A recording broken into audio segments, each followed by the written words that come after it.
conférenciers. Et je pense que pour 99% d'entre vous, je n'ai pas besoin de présenter Michel Lagros. Michel Lagros, qui est un pilier du cercle, fondateur du cercle de Lierre, président d'honneur du cercle de Lierre, et il va vous parler d'un sujet qu'il connaît bien, qu'il maîtrise bien, puisque lui-même est architecte. Donc, évidemment, quand on demande à un pêcheur de parler de la pêche, il n'est pas très gêné. Voilà, je passe la parole à Michel.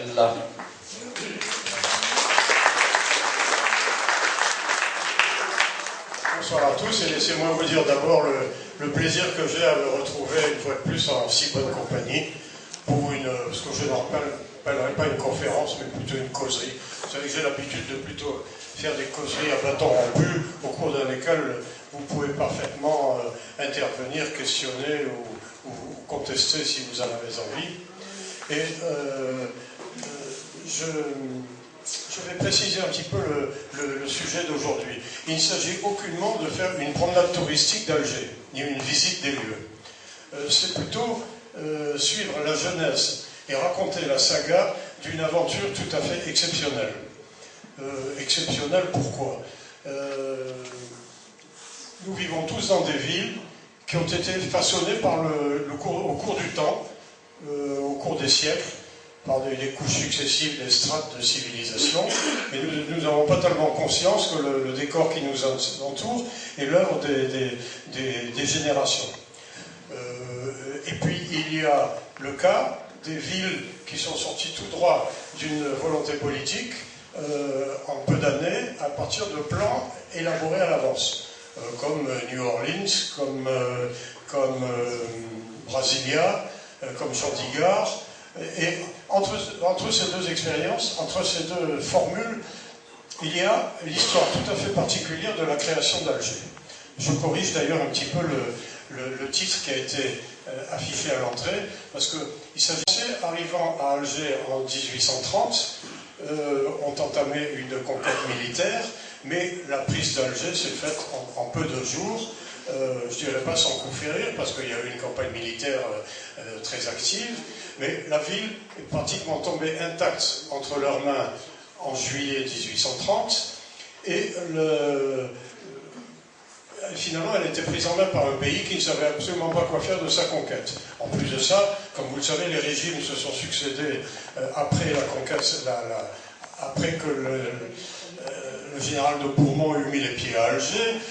Ça a été Charles X, ça a été Louis-Philippe, ça a été suivi par la Deuxième et la Troisième République, par le Second Empire, enfin une succession chaotique de régimes dont les décisions ne l'étaient pas moins. Néanmoins, l'armée française était à Alger, et il y avait, devant l'incertitude de ce que allait devenir la conquête, il y a au moins un point qui était clair, c'est que la France resterait à Alger-Ville, et dans les environs, bien sûr. Donc, elle a fabriqué une capitale. Je dis capitale tout de suite parce qu'elle n'a jamais été envisagée autrement que comme la capitale d'un pays qui n'existait pas encore et qui s'appellerait à partir de 1838 l'Algérie, mais dont la France savait bien qu'elle serait le pivot de ce qui allait s'organiser autour. Des questions qui nous paraissent aujourd'hui un peu inattendues se sont posées tout de suite. L'armée était là, elle allait s'installer. Quel serait le devenir de cette ville? Pour l'instant, 1830, c'était prioritairement une ville de garnison. Mais cette ville de garnison était là pour commander un port, et ce port avait été l'objet même de la conquête, puisque c'est à partir de lui que s'étaient développées toutes les entreprises de piraterie qui avaient ravagé la Méditerranée pendant 3 siècles. Il ne faut pas oublier qu'on est rentré en Algérie dans une ville qui était non pas arabe, mais turque. C'est-à-dire que nous ne faisions que suivre une autre occupation. Donc, la première appréhension du problème a été totalement militaire. Et même le devenir du port, qui était l'enjeu essentiel de cette conquête au début, c'était de savoir ce qu'allait être ce port, ce qu'on allait en faire. Et au début, on a cultivé une idée qui aujourd'hui nous semble un peu fantaisiste, c'est que dans l'esprit des politiques du temps, Alger allait être le répondant militaire sur la côte sud de la Méditerranée de Toulon.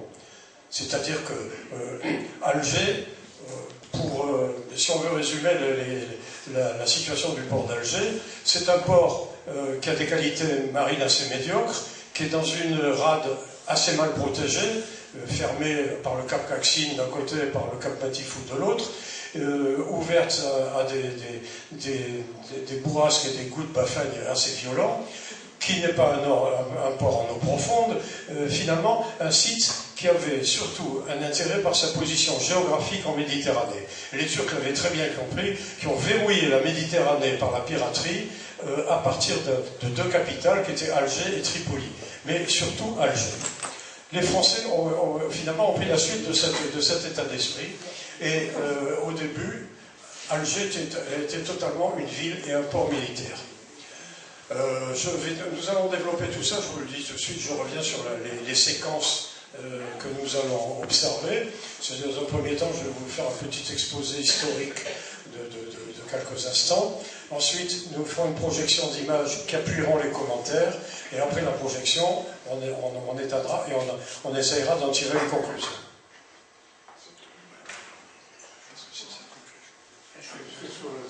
Ok. Donc, conquête militaire, installation de l'armée. L'installation de l'armée a été difficile, car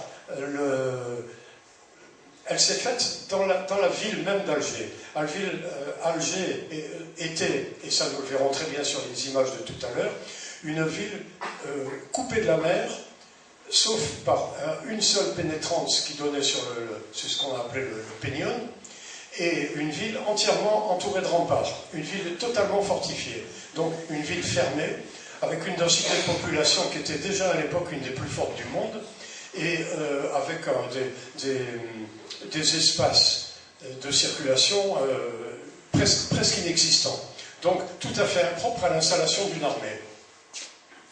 Alors, premier schéma d'installation, l'armée a commencé à occuper la partie basse de la ville, on réalisera beaucoup mieux ça sur les images tout à l'heure, a procédé à un certain nombre de démolitions, à des expropriations et à créer des espaces pour pouvoir circuler. En particulier, une ville de garnison, ça a besoin d'une place d'armes. Et dès le début, l'armée a procédé au dégagement de ce qui est devenu la place du gouvernement, et place du gouvernement qui allait être le cœur d'Alger, au moins jusqu'à la guerre de 14. Donc, ça a été le point de départ d'une urbanisation qui ne s'est pas faite au hasard, mais qui s'est faite au départ pour des impératifs militaires. Et les militaires ont pesé sur l'évolution de la ville pendant presque toute sa vie, puisque la dernière des servitudes militaires n'a été levée qu'en 1921. Vous voyez que donc, pendant presque un siècle, on a raisonné en termes de défense. Alors, une fois occupée la partie basse de la Casbah, nous verrons tout à l'heure sur les images de façon beaucoup plus précise comment ça s'est passé, il a fallu donc installer beaucoup de monde, des militaires, et rapidement une cohorte de civils qui suivaient. Parce que les militaires installant une administration, il a fallu installer beaucoup de civils, et puis une immigration extérieure qui commençait à arriver. On pourrait se demander pourquoi les militaires n'ont pas cantonné à l'extérieur de la ville, puisque c'était une ville fortifiée qui avait beaucoup de place autour. La réponse est très simple. Les militaires ont réagi sur deux réflexes. Côté mer, ils ont voulu conserver une ligne de fortification en prévision d'une attaque extérieure possible. Et l'attaque extérieure en 1830, il ne faut pas oublier que ça pouvait venir des Anglais, qui étaient des gens qui s'étaient opposés avec virulence à l'expédition de France. Et quant à la menace intérieure, eh bien, l'armée craignait une insurrection des tribus intérieures, ce qui pouvait parfaitement tout justifier, pratiquement jusqu'à la reddition de l'émir Abdelkader, parce qu'il y avait des raids des raids des tribus hadjoutes en particulier, qui se met une certaine insécurité autour de la ville, et les militaires n'ont pas voulu se mettre dans le piège. Donc, au lieu de se mettre dans le piège de l'insurrection extérieure, ils se sont mis dans le piège des fortifications d'Alger. Bon. Pour sortir de là, ils ont quand même tout de suite été conscients qu'il fallait organiser tout ça. Et avec l'esprit administratif français, ils n'ont pas fait au hasard, puisque je crois que c'est quand même tout à fait à l'honneur de l'esprit organisateur français.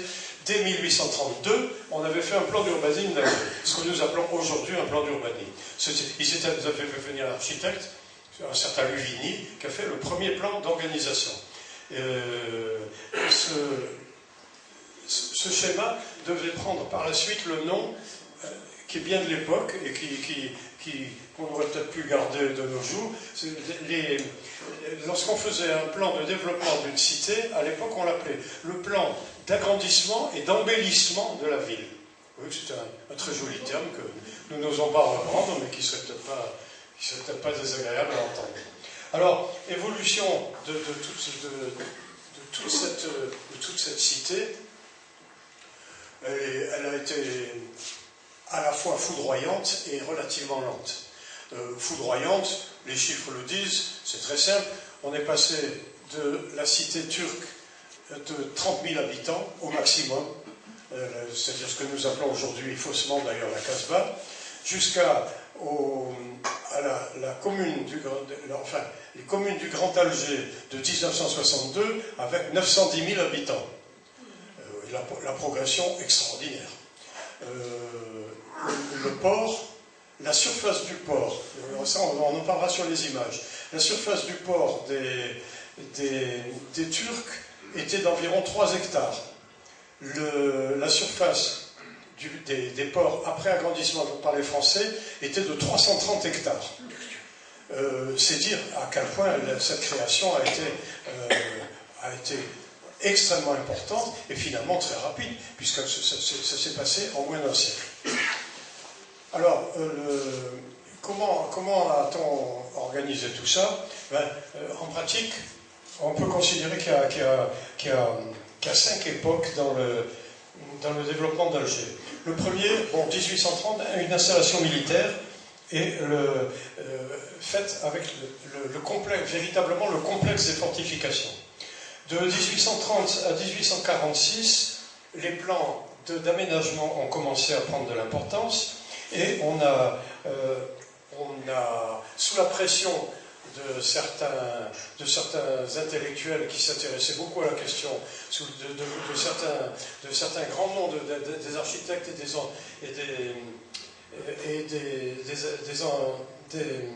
ingénieurs, et aussi de certains officiers du génie militaire, qui étaient des gens remarquables, on a commencé à envisager le desserrement de l'étreinte constituée par les fortifications. On a une sortie de la ville par 2 points, on le verra très bien dans les images. La vieille ville de la Casbah, qui est sur un site extrêmement escarpé, n'était ouverte sur l'extérieur qu'en 3 points. À l'ouest, c'est-à-dire dans sa partie haute, vers le Fort L'Empereur, en haut de la rue Porteneuve. C'était un endroit sans importance, qui avait une importance militaire, mais qui ne pouvait pas avoir d'importance du point de vue construction, puisqu'elle était située sur la partie la plus excentrée et la plus pentue de la ville. Mais les sorties naturelles, c'était Porte Bab-el-Oued, Porte Babazoun. Porte Bab-el-Oued au nord, Porte Babazoun au sud. La porte Babazoun avait beaucoup plus d'importance parce que c'est la porte qui ouvrait sur l'extérieur, c'est-à-dire vers le sud, en particulier vers la Kabylie et vers des régions à relativement fort trafic commercial. Le côté Bab-el-Oued, le nord, ayant beaucoup moins d'importance. Et il faut préciser que Alger est entièrement orienté à l'est, ce qui en fait ce qui est un atout d'ailleurs, parce que la côte méditerranéenne algérienne est complètement orientée au nord, ce qui est un handicap. Une ville comme Oran, par exemple, a le handicap d'être complètement orientée au nord, c'est-à-dire qu'elle n'est pas au soleil. Alors qu'Alger, au moins pendant une demi-journée par jour. C'est une ville qui est suffisamment ensoleillée pour qu'on puisse traiter facilement les problèmes, relativement facilement, les problèmes d'architecture et d'urbanisme, bien qu'on n'ait pas cet avantage incomparable de la Côte d'Azur d'être complètement orienté au sud. On a la vue et la vue, l'ensoleillement et la mer du même côté. Donc, il fallait réfléchir à tout ça, et on a commencé à desserrer les fortifications et à envisager des constructions au nord et au sud. Mais on a surtout pensé à développer la partie dans laquelle l'armée était déjà installée, c'est-à-dire autour de la place du gouvernement. Il fallait ouvrir à la circulation des voies qui étaient absolument impraticables. La ville d'Alger, c'était un bloc compact dans lequel aucune rue ne dépassait 3 mètres de large. On dépassait un bourricot chargé de ses paniers ne pouvait pas se croiser avec un piéton. Donc il fallait ouvrir les artères principales qui allaient du nord au sud, c'est-à-dire de la porte Bab el-Oued à la porte Babazoun. Alors l'armée a tranché là-dedans, avec une certaine hardiesse, avec beaucoup de difficultés. Il a fallu faire des expropriations, et l'appropriation des espaces s'est faite de la meilleure façon possible. C'est-à-dire que les maisons abandonnées ont été prises par l'armée et démolies. Les maisons occupées, on connaissait les propriétaires, ont été expropriées avec indemnisation. Ça a été extrêmement compliqué, je passe sur le détail, mais ça a été fait régulièrement. Et les biens publics, c'est-à-dire les biens habous, qui étaient des donations religieuses, et les biens du Beylika, les biens turcs, eux, ils ont été occupés par l'armée. C'est-à-dire que tous les monuments publics, enfin les édifices publics, dans un premier temps, se sont installés dans des palais turcs. Par exemple, tous les Algérois ont connu l'archevêché qui était dans le palais d'Ar Aziz Abenzvé qui donnait sur la place du gouvernement. L'état-major était installé rue Bruce dans un palais turc. La bibliothèque nationale était rue Émile Maupas dans le palais d'Al Hassan. Le palais du Reis Hamidou a été occupé par la marine, etc. etc. Et cette situation a duré très longtemps. Donc, on a fignolé l'installation de l'armée et des civils à l'intérieur de ce qui existait. Et puis, et parallèlement, on a réfléchi à l'extension du port, parce que ça c'était absolument prioritaire. Le port existant il était dangereux, il était impraticable, et surtout beaucoup trop petit. Entre-temps, c'était dessiné, et ça les militaires commençaient à comprendre, une destinée commerciale pour le port d'Alger. Jusqu'à présent, on avait raisonné port militaire. À partir de 1840, on a raisonné port de commerce. L'évolution du port est d'ailleurs très intéressante, et on en parlera tout à l'heure, parce qu'elle traduit exactement les nécessités de l'évolution de l'Algérie tout entière, y compris l'arrière-pays. Voilà donc pour cette première période. Et puis, 1846 a marqué une étape, parce qu'il y a eu une crise économique assez profonde. On n'avait déjà pas d'argent, on en a eu encore moins. Mais ça n'a pas... Justement, ça a marqué une espèce de pause pendant laquelle les édiles et les militaires ont eu le temps de réfléchir ensemble.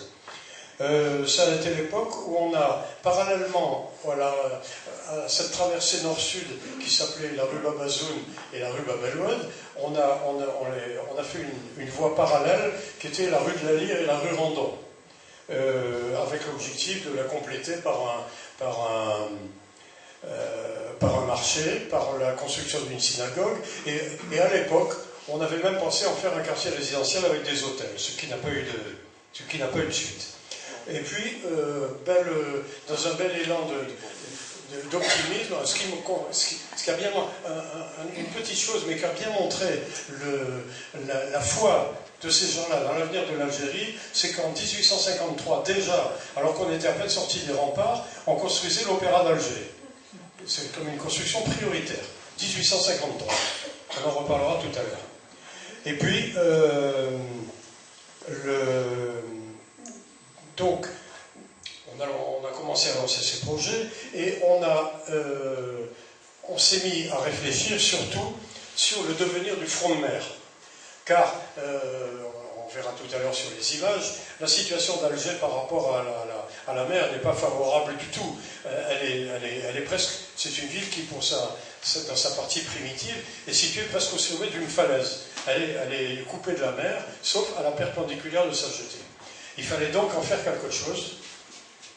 Et ce quelque chose, ça a été un ouvrage monumental qui a été l'œuvre d'un grand architecte qu'on retrouve souvent dans les débuts de l'Algérie, qui était Chasserio. Frédéric Chasserio était d'ailleurs le frère d'un peintre très connu, Théodore Chasserio, tous les deux issus de l'école des Beaux-Arts. Chasserio était un Marseillais qui s'est installé en Algérie. Il a très intelligemment travaillé avec un ingénieur de très haut niveau qui s'appelait Poirel. Les Algérois savent qu'il y avait à Alger la rampe Chasserio et la rampe Poirel, ce sont des noms qu'on a retrouvés dans les rues d'Alger. Et ces gens-là ont fait diverses propositions aux autorités civiles et militaires, puisqu'ils s'étaient mis en place une mairie, et que la France commençait à se doter d'une administration de type tout à fait métropolitain. Donc, ils ont développé un projet très important qui consistait à construire en entier un front de mer à Alger. Ce front de mer que nous avons connu, qui est le visage actuel d'Alger sur la mer, qui est ce qu'on appelait à l'époque le boulevard de l'Impératrice, c'est le boulevard de la République, le boulevard Carnot et tout ce qui s'ensuit. Nous, Algérois, nous avons connu ça comme une production toute naturelle, sans nous rendre compte de l'importance de l'ouvrage que ça représentait, puisqu'il fallait, au fond, le parti architectural consistait à dire, jusqu'à présent, Alger est coupé de la ville par des forteresses, eh bien, nous allons mettre Alger en balcon sur la mer. Mais ce balcon, il fallait le construire. Et pour le construire, il y avait un projet ambitieux et il fallait beaucoup d'argent. Alors, c'est une aventure intéressante parce que le capitalisme français, outre qu'il s'intéressait assez peu à l'Algérie, n'avait pas les capacités d'investissement pour un projet de cette importance. Mais le projet devait être financé dans l'avenir par le fait que pour construire ce balcon sur la mer, il fallait le construire sur des docks. Et que ces docks seraient les futurs entrepôts des ports de commerce à venir. Donc des espaces rentables et qui constitueraient des loyers. Alors, la mairie d'Alger a beaucoup réfléchi au problème et elle a été, sans arriver à trouver une solution interne, les banques n'étaient pas là, ou ne voulaient pas financer, mais ils ont eu une proposition d'une société britannique, la société Peyton Morto, qui en réalité était une société anglo-maltaise, et Sir Peyton Morto, qui était un élu au Parlement britannique, un homme qui avait le bras long et le sens des affaires, il a proposé à la municipalité d'Alger de construire les docks gratuitement, mais d'en avoir la concession à l'exploitation. Bon, la mairie d'Alger a dit banco parce que ça ne lui coûtait rien, en particulier. Mais en réalité, les docks, en 5 ans, étaient déjà amorcis par la suite. Et le Sir Peyton Morto a fait une affaire extraordinaire. Et pour vous dire que certains ont la chance avec eux, il avait souscrit un bail qui expirait en 1962. Il y a des gens qui ont la baraka, et quand on est homme d'affaires anglais, on réagit plus intelligemment, ou maltais plutôt, on réagit plus intelligemment que quand on est un élu français. Voilà pour la petite histoire. Donc, cet ouvrage de bord de mer a eu la chance aussi d'être fortement encouragé par l'empereur Napoléon III. Napoléon III avait donc pris le pouvoir par le coup d'État de 1852. Et lui s'est intéressé à l'Algérie. Il n'y a eu que 2 hommes d'État qui se sont intéressés à l'Algérie dans toute l'histoire de l'Algérie française. Le premier, ça a été Napoléon III pour la construire. Le deuxième, ça a été De Gaulle pour la détruire. Donc tout s'est passé entre les deux, ou presque. Alors Napoléon III une fois que le projet eut été élaboré par Chassériau et Poirel, Napoléon III a débarqué en Algérie en 1860 avec l'impératrice Eugénie et il a procédé à la pose de la première pierre de ce qui allait devenir le boulevard de l'impératrice. Les travaux ont été menés tambour battant et l'empereur revenait en 1865, c'est-à-dire 5 ans après seulement, et le boulevard de l'impératrice était pratiquement terminé. Avec les moyens de l'époque, on ne se rend pas compte aujourd'hui que c'est un ouvrage énorme et qui a été véritablement mené de main de maître, avec des professionnels de premier plan. Pendant ce temps-là, l'extension du port se faisait avec l'ingénieur Poirel, dont nous avons déjà parlé, ouvrage vraiment de pointe à l'époque, car Poirel a utilisé pour la première fois, c'était le premier port français qui était construit comme ça, avec des blocs de béton de 20 mètres cubes coulés avec la société de ciment Vica qui venait d'avoir déposer des brevets très importants sur la construction des travaux publics. Et Poirel, pour la première fois, a utilisé ce procédé pour faire la jetée nord du port d'Alger. Jetée que c'était quand même, il fallait quand même avoir de l'audace, parce que dans un pays qui n'était même pas encore pacifié, on lançait une jetée de 750 mètres pour protéger l'entrée de la DAS. Nous verrons tout à l'heure en image des justifications beaucoup plus frappantes. Tout ça, jusqu'en 1880, on commence à se préoccuper de l'extension, on commence, et même on avance très largement dans l'extension d'Alger, au nord et au sud, c'est-à-dire des deux côtés de la Casbah qui coupaient la mer.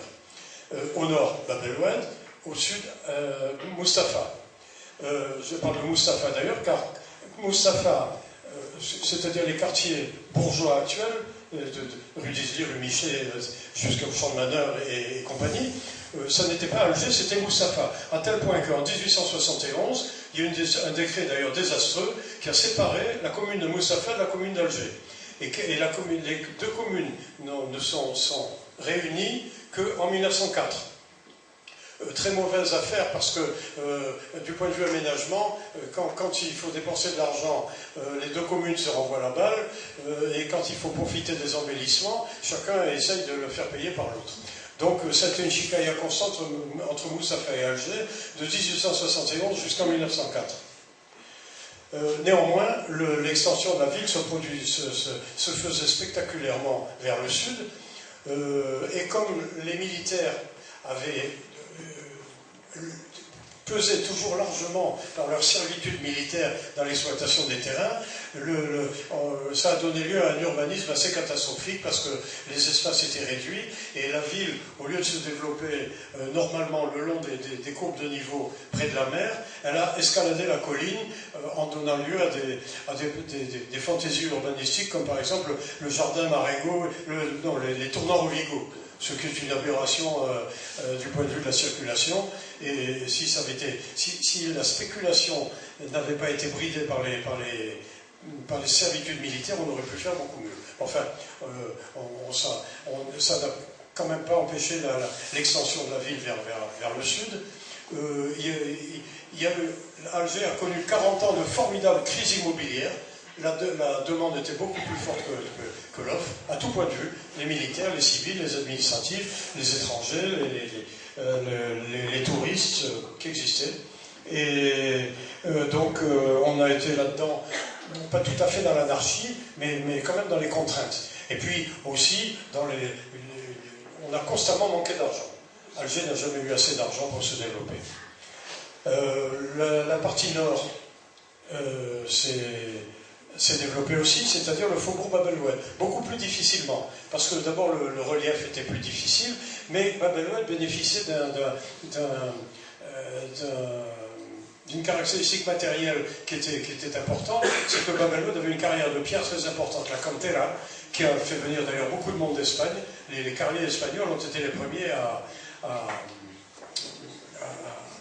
construire à Bab el-Oued. Et puis, Il y a un promoteur immobilier qui a proposé une grosse réalisation à Babel-Oued qui a marché, qui a été le point de départ. Et en plus, un bâtiment public d'importance qui a commencé à décentrer une partie de la ville vers le nord, c'est tout simplement le lycée Bugeaud. Lycée Bugeaud, une construction. La France s'est préoccupée très tôt de l'enseignement, on le verra tout à l'heure en montrant les images, et le lycée Bugeaud, la cité Biche, et toute une série de réalisations qui ont également poussé la ville vers le nord. Vers le sud, plutôt résidentiel, vers le nord, plutôt populaire. Et entre les deux, eh bien, il y avait ce qu'on appelait le quartier de la Marine, c'est-à-dire la liaison entre la Casbah et la mer. Ce quartier a toujours eu la réputation d'être particulièrement mal famé, mais il a fait, dans les années 1890, du point de vue sociologique, il a été le creuset du melting pot algérien. Pas toujours très bien vu d'ailleurs. Je vais vous citer une phrase qu'écrivait Robert Rondeau, qui écrivait en 1895 ou quelque chose comme ça. L'ancienne ville, harmonieuse et nue, fut saccagée par la conquête. Il exagérait beaucoup, mais dans la partie plus vaste, c'était vrai. L'acropole domine encore avec grâce la cité méditerranéenne. C'est toujours vrai. Sur les pentes de la raide colline, les demeures tendent au soleil leurs terrasses comme des tabliers. Leur blancheur, vue des boulevards, est encore plaisante au regard. Mais incoda venenum, mais déjà, la gueuserie d'Espagne et d'Italie y a implanté sa marmaille, ses putridités, ses poux et sa prostitution. L'indulgence était déjà au rendez-vous. Mais enfin, ce melting pot de Napolitains, de Maltais et d'Espagnols, puisque c'est la principale population du quartier de la Marine, a essaimé vers le nord pour faire les quartiers populaires de Babel-Oued et vers le sud a déplacé l'administration. Une étape importante a été franchie en 1896, parce qu'en 1896, on a enfin élaboré un véritable plan de développement de Mustapha, comme un vrai prolongement d'Alger. Et puis, un élément matériel qui a toute son importance, c'est qu'en 1896, on a installé à Alger le tramway électrique. Une des premières villes françaises à avoir eu un tramway électrique, c'est Alger. Et tout naturellement, ce tramway électrique a relié le sud et le nord en traversant la basse Casbah. C'est-à-dire, il a traversé de la rue Babel-Oued à la rue Babazoun, mais il a poursuivi vers Babel-Oued et il a poursuivi au sud vers le champ de manœuvre et vers le Hama. C'est extrêmement important parce que quand on veut donner de la vie à une ville et qu'on veut travailler à son expansion économique, il faut des transports. Or, les populations ouvrières, par exemple, qui pour partie habitaient à Babel-Oued et travaillaient à Mustapha, avaient besoin d'un tramway. Là, ça a été une formidable impulsion, et d'ailleurs, en matière de transport, ça a été très loin, puisque ça a été la création de la fameuse CFRA, les chemins de fer sur rail d'Algérie, qui se sont poursuivis à l'époque. On avait l'ambition de poursuivre la voie jusqu'à Koléa et même jusqu'à Tipaza. Ça n'a pas été jusque-là, mais on a été quand même très loin sur la côte. Donc 1896, encore une étape, et aussi encore un desserrement. Dans ces continuelles discussions avec l'armée, l'armée faisait quand même quelques concessions chaque fois. 1895 aussi, c'est la création du port de Laga. C'est-à-dire qu'en pratique, on a créé, à côté du port turc, qu'on venait de rendre beaucoup plus sain par la création de la jetée nord, on a créé un deuxième port qui était le port de Laga. Pourquoi ? C'est parce que le port avait été désormais, il avait changé de destin parce que, pour deux raisons. Une raison intérieure, c'est que l'Algérie devenait prospère grâce à la vigne. En 1881, le trafic, et vous savez qu'à l'époque, il n'y avait pas de navires pinardiers, c'était des tonneaux sur les quais. Il fallait d'énormes surfaces de quais pour stocker le pinard qui s'exportait vers la métropole et qui commençait à être la véritable mine l'argent d'Algérie. Et une raison externe, c'est que en novembre 1869, l'impératrice Eugénie, aux côtés de Ferdinand de Lesseps, avait inauguré l'ouverture du canal de Suez. Donc, le trafic en Méditerranée prenait une toute autre couleur, puisqu'il drainait le trafic entre l'Angleterre et l'Empire des Indes. Et il se trouve que Alger était exactement à mi-distance entre Port Saïd et Londres. Donc, les navires qui avaient besoin de charbonner et qui devaient avitailler en route avaient un relais. Autrefois, ils faisaient leur relais à Malte et à Tanger, ou à Gibraltar. Et désormais, Alger devenait le grand port charbonnier de la Méditerranée. Donc il fallait un môle charbonnier, il fallait d'énormes infrastructures, du point de vue stockage, du point de vue grue, du point de vue levage. Donc le port prenait une extension extraordinaire. Donc on a construit le bassin de Laga, ça a été encore une bonne centaine d'hectares supplémentaires, qui devait être complété beaucoup plus tard, jusqu'en 1930, par l'arrière-port de Laga, et connaître un développement foudroyant. Ceci pour le port qui a été l'élément majeur. Entre-temps, les objectifs des militaires quant à la création d'un port en Afrique du Nord, ils avaient été pleinement remplis par la création de la base de Merz-el-Kébir, qui est beaucoup plus adaptée à faire un port militaire, parce qu'elle est mieux protégée, elle est en eau profonde, et elle est beaucoup plus facile à défendre. Et puis, à l'autre bout du Maghreb, c'est Bizerte, qui était le deuxième point d'appui à la grande base militaire française. Donc, la France prenait pied militairement et commençait à avoir un développement économique important en Algérie. Et puis, à ce moment-là, tout s'enchaîne, des grandes réalisations. On a ouvert la circulation vers le sud par la route moutonnière, qui c'est la continuation de l'urbanisation de Mustapha. Et on arrive à 1921, qui est une date importante aussi, parce que les militaires ont consenti à ne plus considérer Alger comme une garnison pure. Le plan de fortification sur la mer, qui était prévu depuis l'origine, avec une série de bastions, malgré la création du boulevard de l'Impératrice, ça restait quand même dans le collimateur des militaires. Ils avaient une série de bastions militaires, et les Algérois ont bien connu en bas du boulevard La Ferrière le bastion 15, sur lequel il y avait un jardin public très bien aménagé, et qu'on continue à appeler le bastion 15. Donc, les militaires ont conservé une ceinture de servitude militaire qui entourait Alger, qui en réalité, c'était une bande d'une centaine de mètres de large, qui saturait Alger et qui était réputée inconstructible. Dans la partie nord, elle passait grosso modo par la caserne d'Orléans et le fort l'Empereur, et au nord, elle coupait complètement la ville de Bab el-Oued, et elle est devenue par la suite la trouée du boulevard Guillemin. Et au sud, c'était la trouée du boulevard La Ferrière, inconstructible, et finalement, ces servitudes militaires ont été un véritable cadeau pour la ville d'Alger, parce que ça stoppait net les constructions dans ces zones-là, et ça a créé des grandes coulées vertes qui ont été des éléments essentiels de la vie d'Alger par la suite. Nous le verrons encore plus dans les images. Mais tous les Algérois, mais personne ne sait que le boulevard Guillemin et le square La Ferrière résultent d'une volonté des militaires de rendre la zone inconstructible.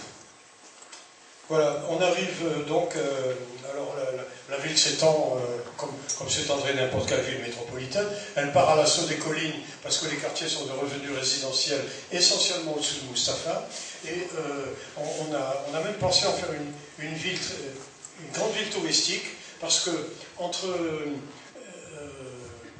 l'ouverture d'Alger comme port aux Anglais a eu comme conséquence aussi une importante émigration de tourisme britannique.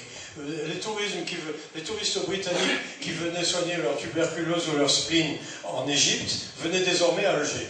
Oui, certains se sont installés durablement et ont construit, on en verra des images tout à l'heure. Donc il y avait aussi cette population qui était très bien accueillie parce qu'elle apportait de l'argent, un certain standing et un certain goût, elle faisait travailler les casinos, etc. etc. Et puis arrive 1930.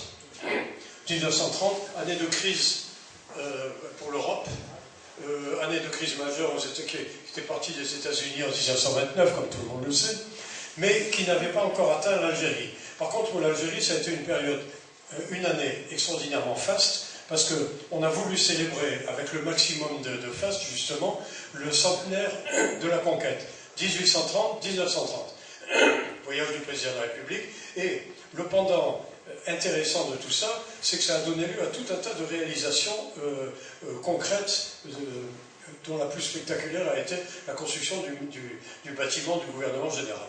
Nous en parlerons tout à l'heure. Mais 1930, forte poussée de construction et une foi inébranlable dans l'avenir de l'Algérie française. Et puis, à cette fièvre de construction a correspondu aussi un programme de démolition. Le quartier de la Marine, c'est-à-dire le quartier, celui qui donne sur la mer, qui est la partie, le prolongement maritime de l'ancienne Casbah, qui tombait complètement en ruine, la municipalité a décidé de sa démolition. C'était évidemment une décision très importante, mais le quartier avait déjà été en très grande partie déserté par les musulmans qui s'étaient relogés ailleurs sur les hauteurs, et puis c'était le quartier des mauvais garçons dont on préférait se débarrasser. Donc on a largement taillé dans le quartier de la Marine, en y laissant seulement quelques édifices anciens. On a respecté les grandes mosquées, nous en parlerons tout à l'heure, et on a laissé au cœur de ce quartier un édifice qui m'est particulièrement cher. C'était la mosquée El-Kashash.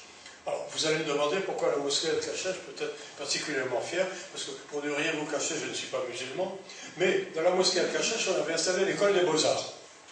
Ce qui fait que j'ai la fierté aujourd'hui de dire que je suis quelqu'un qui a fait ses études dans une mosquée. Voilà, laquelle école d'ailleurs a été remplacée à partir de 1956 par la nouvelle école des Beaux-Arts construite par mon maître Claros au parc Gatliff, sur les hauts d'Alger, dans un site beaucoup plus sain. Et puis, dépression, après 1930, dépression, Deuxième Guerre mondiale, une période de marasme terrible, arrive la fin de la guerre. La fin de la guerre, il s'en est fallu beaucoup que la prospérité revienne, et il s'est ajouté à cette période de dépression un phénomène qui a été général dans le monde, dans toutes les villes de démographie galopante. Ça a été l'arrivée des bidonvilles suite à l'émigration rurale. C'est un phénomène qui n'est pas particulier à Alger, parce qu'à l'époque, les deux plus grandes bidonvilles du monde, c'était Caracas et Casablanca. Mais Alger n'a pas été épargné, les quartiers du Rabat de la femme sauvage, enfin la partie sud-ouest d'Alger était particulièrement affectée, et là, il a fallu qu'on traite des véritables programmes d'urgence, à tout point de vue. Bon, ça, nous verrons cette période que nous avons connue, pour les gens de mon âge en tout cas, qui a été la période de construction des grands ensembles, avec un maire qui avait pris à bras le corps ce problème, qui était critiquable à bien des égards, mais qui de ce côté-là avait fait son travail, c'était Chevalier. Chevalier avait fait venir des gens qui ont beaucoup travaillé. Et entre les deux, on en parlera tout à l'heure sur les images, on avait fait des plans flamboyants pour le développement d'Alger, en particulier d'un très grand nom du XXe siècle, qui s'est enthousiasmé pour Alger, qui a fait des plans de développement. Il s'est même acharné sur la construction d'Alger, c'est Le Corbusier. Le Corbusier qui a été magnifiquement qui était accueilli avec méfiance partout, et qui à Alger a été reçu par ses confrères et par la population à bras ouverts. Il a tout de suite compris qu'il y avait là une population beaucoup plus ouverte aux idées nouvelles et beaucoup plus susceptible de comprendre ce qu'il disait. La suite d'ailleurs a été un peu décevante parce qu'il a beaucoup essaimé intellectuellement parlant, mais personnellement il n'a absolument rien construit. Voilà, donc on arrive à la période, à la fin de la période qui nous intéresse. Ça s'est terminé comme nous le savons, mais maintenant on va projeter quelques images. Si vous voulez bien, je vais les commenter l'une après l'autre, en essayant de ne pas trop vous fatiguer. À moins que vous en ayez assez déjà. Les exposés oraux sont vraiment très bien.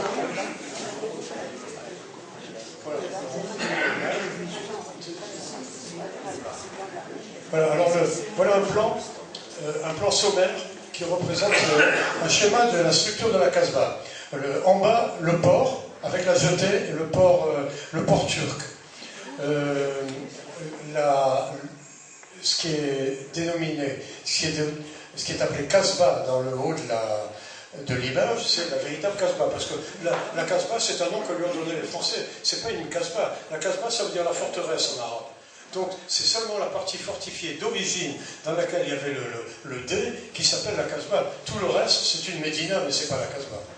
Alors, en haut, la partie fortifiée ancienne où résidait le dé d'Alger, sur la fin tout au moins, vous voyez de gauche à droite de ce triangle la rue, la porte Babazoun qui se prolonge jusqu'à la porte Bab el-Oued, et entre les deux, un grand rectangle blanc qui est la fameuse place du gouvernement, qui a subi toutes sortes d'avatars, qu'on a mis très longtemps à élaborer, qui est bordé par les deux plus grands monuments arabes d'Alger. Et puis, dans le bas, c'est-à-dire vers l'est, le dernier triangle, c'est le quartier de la Marine. Celui dont je viens de parler. Et puis, en bas, la partie fortifiée des Turcs, ce qui avait été occupé par les Espagnols avant le XVe siècle, le XVIe siècle, et qui s'appelait le Peñón. Et vous voyez, observez.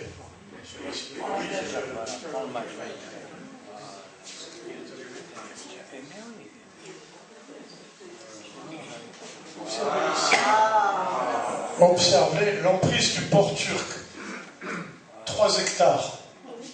Voilà un des ports les plus petits du monde, dont les navires ont terrorisé la Méditerranée pendant 3 siècles. Qui dit mieux ou qui dit pire? Et si on se remet à l'échelle, le port actuel aurait à peu près le tracé que je définis ici. Un peu plus de 330 hectares. Voilà. Ici, Babazoun, Bab el-Oued. Ici, la rue de la Marine. Place du gouvernement. L'ancienne mosquée Ketchaoua, qui est devenue la cathédrale d'Alger. Et ici, la place Randon, qui a été ouverte par les Français. Et d'ouest en est, d'est en ouest plutôt, la rue Porteneuve, qui était à peu près la seule voie qui permettait de monter vers les hauts d'Alger. Voilà. Une vue assez saisissante du port des Turcs, occupé par les Français. Ce port est resté à peu près dans cet état jusqu'en 1846.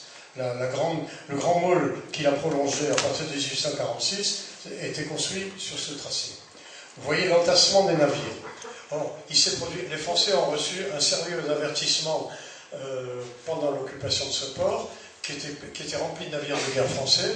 Le 11 février 1835, il y a eu un ouragan qui a déferlé sur le port français. 18 navires ont coulé dans le port même. Et dans le port même, sous les yeux de la population, il y a eu plusieurs centaines de marins français qui se sont noyés. Donc c'était effectivement un avertissement sérieux. Et les choses... et puis évidemment, on ne pouvait pas rester dans une surface aussi minuscule pour faire un port de commerce. Voilà, le même port, 100 ans après, vous voyez qu'il était à peine suffisant. Alors, la partie qui est ici a été construite par les Français, c'est-à-dire que du temps des Turcs, le port n'était même pas fermé. Et ici, c'était l'édifice de la santé maritime dans lequel on faisait les contrôles maritimes des marins. Donc ici, ce port suffisait à peine, il ne suffisait même pas pour être le port des petits chalutiers et des bateaux de plaisance. Et ici, l'amirauté française installée dans les locaux de l'amirauté turque, en quelque sorte. Ici, la porte Bab el-Oued, la mosquée Sidi Abdelrahman, prolongée par le cimetière derrière, que nous avons connu. Mais c'est un document d'époque qui a l'avantage de montrer l'état de délabrement de tous les bâtiments de la Casbah à l'époque, qui était en pleine décadence, parce que les ressources de la course avaient diminué, le dé commençait à manquer d'argent, et on laissait tout tomber en ruine. Voilà, de l'autre côté d'Alger, sur la route des Caravansérail, il y avait cette espèce de relais qui était à Bab Ali, c'est pas très loin d'Alger, mais vous voyez aussi l'état de délabrement d'un édifice qui était pourtant essentiel, puisque c'était presque la porte d'entrée de toutes les caravanes qui arrivaient de Kabylie et du Sud. Alors, voilà une vue intéressante, parce qu'elle montre comment se situait la ville, la Casbah, la ville arabe d'Alger, par rapport à la mer. Vous voyez que c'était véritablement une ville coupée de la mer, qui était enfermée dans ses remparts, et qui ne sortait sur la mer que par la rue de la Marine. Je souriais un peu en lisant récemment dans un journal algérien qu'il était regrettable que les Français aient coupé la ville d'Alger de la mer. Sans commentaire. Voilà encore un témoignage de l'état de la ville arabe d'Alger à l'époque. Vous voyez, c'est une peinture qui doit dater de 1900, qui est beaucoup plus tardive, qui doit dater de 1920 déjà, mais qui montre que la Casbah était vraiment un ensemble qui tombait en ruine, et qui aujourd'hui, de nos jours, tombe encore beaucoup plus en ruine.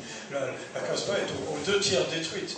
Les crédits qui ont été alloués elle est classée à l'UNESCO. L'UNESCO a envoyé des centaines de millions de dollars qui se sont bien entendu perdus dans la poche des ministres et qui n'ont jamais servi à passer un coup de peinture sur la Casbah. Voilà l'état de ce qu'allait devenir la place du gouvernement en 1835. C'est le fond de la place du gouvernement. Et il y avait un édifice important dans lequel les Français s'étaient installés, qui s'appelait la Djenina, et qui était l'ancienne caserne des janissaires. Alors, les Français pensaient la refaire et l'exploiter, et puis en 1844, elle a été détruite par un incendie accidentel, et on n'a pas reconstruite, et à la place, on a construit le fond de la place du gouvernement. Voilà la place du gouvernement, donc vue bien des années après. Un des aspects de la place, c'était l'hôtel de la Régence, que les Algériens ont bien connu. Hôtel de la Régence qui a été fréquenté par toutes sortes de grands noms. Et je vous surprendrai peut-être en vous disant qu'un des grands noms qui l'ont fréquenté, c'est Karl Marx, qui a écrit quelques phrases sur l'hôtel de la Régence. Mais il y a eu aussi des gens comme Maupassant, comme Théophile Gautier, qui tous d'ailleurs étaient très sévères avec l'architecture du lieu. Et ils ont dit, mais vous voyez, alors, il faut réaliser que cette place a été le cœur de l'Alger vivant pendant au moins 60 ans. Voilà cet hôtel, vu photographié dans les années 55, il était encore debout, et il prolongeait, ou plutôt il avait anticipé l'architecture du front de mer par une architecture particulière de colonnade et d'une circulation une circulation à couvert dans laquelle on se plaisait à retrouver la colonnade de la rue de Rivoli. Et ce qui a été extrêmement critiqué par les intellectuels de l'époque. Alors, cette place du gouvernement, je vous la montre ici sous un jour assez particulier, parce que c'est une toile dont je ne connais pas l'époque, mais qui a dû être faite aussi vers 1920, et qui montre que la place du gouvernement, c'était aussi le centre des festivités. Là, ça peut être un 14 juillet ou à une époque où... Et en plus, place du gouvernement avait cet avantage qu'il mêlait la population. Il mêlait toutes les populations. Le melting pot était là, même avec les Arabes de la Casbah, pas seulement avec les Européens. Un point caractéristique, c'est la statue du duc d'Orléans, qui a été un point fort aussi. En 1845, une souscription publique a voulu remercier le duc d'Orléans qui avait été extrêmement brillant dans ses campagnes militaires en Algérie, et on lui a érigé une statue qui est restée là jusqu'à l'indépendance. Ceci pour montrer, ça c'est le minaret de la mosquée Jumal Jdid. Il existait à proximité de la place du gouvernement une série, il y avait 3 grandes mosquées. Il y en avait une, la plus belle de toutes, dit-on, qui s'appelait la mosquée de Saïda, que les militaires ont détruite, parce que dans les premiers temps, on ne s'est pas beaucoup inquiété de l'aspect conservateur des monuments historiques. D'abord, c'était pas trop dans l'esprit de l'époque, et puis quand on est militaire, on a d'autres choses. Mais il y a eu un colonel du génie qui s'appelait le colonel Lemercier, qui s'est élevé contre cette démolition et qui a quand même récupéré une partie des éléments, et nous en verrons les images plus tard. Mais dans les 2 mosquées qui restaient à proximité, il y avait la Juma Kubir, qui datait avec différents rajouts, et qui datait du 13 et 14e siècle, et la mosquée Juma al-Jdid, qui est celle-ci, qui était tout à fait différente. Celle-ci, on l'appelait la mosquée des Turcs, parce qu'elle était consacrée au rite hanéfite. Et les Turcs sont hanéfites, tandis que les Algériens, d'une façon générale, sont des Malékis. Et les Malékis avaient construit une mosquée sur le plan, ce qu'on appelle le plan de Médine, avec une cour ouverte, alors que les Turcs avaient construit leur mosquée sur le plan ottoman, qui est hérité de Sainte-Sophie de Constantinople, et qui est tout simplement une croix. Il y avait des gens qui disaient que c'était un esclave chrétien qu'il avait construit comme une croix, et que pour le punir, on avait coupé la tête après. C'est évidemment une affabulation, mais ça reprenait une réalité qui remontait à Sainte-Sophie de Constantinople, par filiation artistique. Voilà une vue relativement ancienne, une carte postale des années 50, qui montre l'énormité des ouvrages qu'il a fallu construire pour faire ce fameux balcon sur la mer, qui était le boulevard de la République. On voit dessous les docks construits par M. Martin Peto, et au-dessus les rampes d'accès et les très gros ouvrages que ça nécessitait. Vous voyez que des ouvrages de cette importance, il n'y a pas beaucoup de villes françaises qui en ont construit en 5 ans. Voilà la vue sur la mer. Pas seulement sur la mer, mais vous excuserez la résurgence involontaire de quelques souvenirs sentimentaux qui n'ont rien à voir à l'affaire. Donc ignorez la jeune personne et regardez le fond de mer avec cette silhouette tout à fait caractéristique qui est désormais l'image d'Alger dans le monde entier. Alger, c'est le fond de mer. Et voici la rue de la Marine telle qu'elle a subsisté après les démolitions du quartier. Et ce qu'on voit à gauche, c'est justement la mosquée, la Juma al-Kubir, dont je parlais tout à l'heure, la grande mosquée, la mosquée malékite, mais qui n'est pas dans son état d'origine, car la colonnade que vous voyez sur la gauche de l'image, cette colonnade n'existait pas, et c'est le colonel Lemercier, dont j'ai parlé tout à l'heure, qui a fait récupérer les colonnes en marbre de la mosquée Asseïda pour les récupérer et en faire la colonnade d'avancée de la Juma al-Kubir. Ce contre quoi le grand moufti ne s'est absolument pas élevé, au contraire, il a remercié la France. Et quant au minaret que vous voyez dans le fond, c'est celui que nous avons vu tout à l'heure sur son autre face avec l'horloge. Or, si j'ai passé cette vue, c'est parce que l'horloge, ça a été le signe de l'implantation des Français sur place. Car jamais un minaret musulman n'a eu une horloge, et là, les autorités françaises ont demandé l'autorisation au moufti Hanefi de poser cette horloge, ce qu'il a accepté dans l'intérêt général.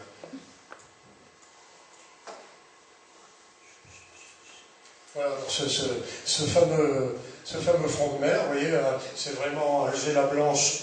À l'époque, Alger-la-Blanche, c'était la Casbah. Et de nos jours, paradoxalement, la Casbah est devenue tellement pouilleuse que Alger-la-Blanche, c'est l'Alger française. Donc, inversion complète de l'histoire. Puis alors, voilà, le premier signe d'ouverture de l'urbanisme algérois vers le sud, c'est l'opéra, la place de l'opéra. la place de l'Opéra, bon, comme je vous le disais tout à l'heure, ça a été un acte de foi des constructeurs, mais ça a été aussi le point de départ de toute l'urbanisation de la partie sud. On a créé devant le square Bresson une dizaine d'années après, et on a ouvert la rampe Bugeaud et les voies qui ouvraient vers la rue Michelet, la rue d'Isly, la rue Michelet, etc. Alors, cet opéra a été également l'œuvre de l'architecte Chassériau, dont on a déjà entendu parler. Il a été construit en 1853, mais il a brûlé en 1881, je crois. Il a brûlé en totalité, et la municipalité d'Alger et les techniciens de l'époque, un autre architecte que Chassériau, ont réussi le miracle de le reconstruire intégralement en 8 mois. Même de nos jours, on n'y arriverait pas. Et il a été reconstruit et agrandi 2 fois. Et dans sa dernière version, qui date de 1948, il couvrait 1200 places. Voilà une toile peinte vers 1930 qui montre assez bien la superposition tout à fait incongrue de l'urbanisme européen, de l'architecture européenne des immeubles de rapport, avec superposée, ou plutôt juxtaposée à la Casbah. On n'a pas cherché à faire de continuité entre les deux. C'était d'ailleurs un problème architecturalement impossible. Alors, voilà les premiers édifices utilisés, qui ont été à gauche, la cathédrale Saint-Philippe. La cathédrale Saint-Philippe, elle a été le fruit du remaniement d'une des grandes mosquées d'Alger, qui était la mosquée Ketchaoua, qui était en très mauvais état, que les Français ont réquisitionné, mais ils ont eu l'accord du Moufti là aussi, et elle a été complètement remaniée, et la façade qu'on voit là date, je crois, de 1868 ou 69. Donc ça n'est plus la façade d'origine. Alors, bien entendu, elle est redevenue une mosquée, et les Algériens se targuent d'avoir une œuvre tout à fait caractéristique du patrimoine arabe d'Alger. Et à côté, à droite, ce curieux monument pseudo-byzantin, ça a été ce qu'on appelait le palais d'hiver. Le palais d'hiver, ça a été le premier palais du gouvernement. Et c'est là jusqu'à être remplacé par le palais d'hiver, le palais d'été, pardon, dans le quartier de Mustapha, beaucoup plus loin que là, celui que nous avons tous connu. Alors ici, la fameuse jetée Poirel, vous voyez que on la voyait très bien de la Casbah. C'est elle qui a été la première protection réelle contre les intempéries venant du large. Et on voit à droite, de l'autre côté des 2 balises d'entrée, le port de Laga, celui qui a été construit pour servir de port charbonnier. Voilà donc les premières parties. Alors, le port, ça a été quand même la vie d'Alger. Du début jusqu'à la fin, ça a été la partie vivante, le cœur d'Alger, le cœur populaire surtout. C'était Alger, tel que l'a si bien ressenti un dessinateur que vous connaissez tous, qui était Charles Routy, qui a compris comme personne le caractère de cette ville. Voilà les pêcheurs du port. Les voilà encore, derrière le port de Plaisance. On voit au-dessus du navire. Ah non. On voit ici cet édifice qui était le palais consulaire. Le palais consulaire, c'est la chambre de commerce qui a été construite là en 1891, je crois, et qui a été assez malheureux du point de vue urbanistique, parce qu'il a complètement coupé la perspective de la mosquée Djemal Jdid, sans aucun prolongement sur les côtés. Du point de vue de l'esthétique de la ville, c'est une malheureuse affaire, bien que le bâtiment lui-même soit de bonne qualité. Voilà encore les pêcheurs du port, la vue sur le port de Laga, et la vie tranquille et populaire de l'Alger des années de 1890 à presque à nos jours. Ici, encore le port. C'était le port la partie où étaient les petits chalutiers. Alors, tous les gens que vous voyez là sont tous des Sardes et des Napolitains. Pardon ? Des Pastéras. Oui, ben voilà. Et, alors, ce port était occupé. Alors, il y avait tout un folklore qui se développait. Je relèverais ça, qui se traduisait souvent par le nom des navires. Par exemple, il y avait deux chalutiers qui constamment se faisaient la course. Il y en a un qui s'appelait le Nicatus et l'autre qui s'appelait le pain lui-même. Ceci pour le folklore. Je ne traduirai pas en termes plus académiques. Pour les gens qui n'auraient pas compris, je leur chuchoterai à l'oreille. Voilà cette fameuse Dars, telle qu'elle a été peinte par Léon Covy, un très bon peintre qui a été directeur de l'école des Beaux-Arts d'Alger, qui a été pris à Deltif, et qui a fait des affiches très connues sur l'Algérie, et qui était un peintre de sensibilité très algérienne. Voilà le prolongement de cette Dars en port de plaisance. Je crois que cette photo a d'intéressant qu'elle traduit magnifiquement la magnifique lumière de ce port et quelque chose que nous ne retrouverons pas ailleurs. Ouais. Ça, c'est devant le club. Et puis, le port était le centre d'une activité intense, mais du fait qu'il était à l'écart de la ville et qu'il présentait de très grandes surfaces, il a eu l'énorme avantage de constituer un axe de circulation extérieur à la ville. C'est-à-dire que, vous voyez, par exemple, on a là devant la gare maritime. Bon, ça, évidemment, elle est au bord de la mer. Mais elle était prolongée vers l'intérieur par la gare ferroviaire. Et cette disposition a évité à Alger d'avoir sa ville coupée par le chemin de fer, comme ça se produit dans nombre de villes françaises. Et c'était également devenu la gare routière, puisque tous les autocars qui partaient sur le bled partaient aussi de cet endroit-là. Ça a été un nœud de circulation très important.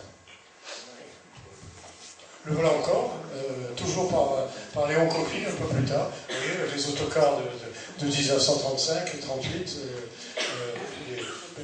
très majoritairement occupés par les musulmans, avec un trafic intense et une vie, la vie algéroise qui était ce qu'elle était et ce que malheureusement elle n'est plus.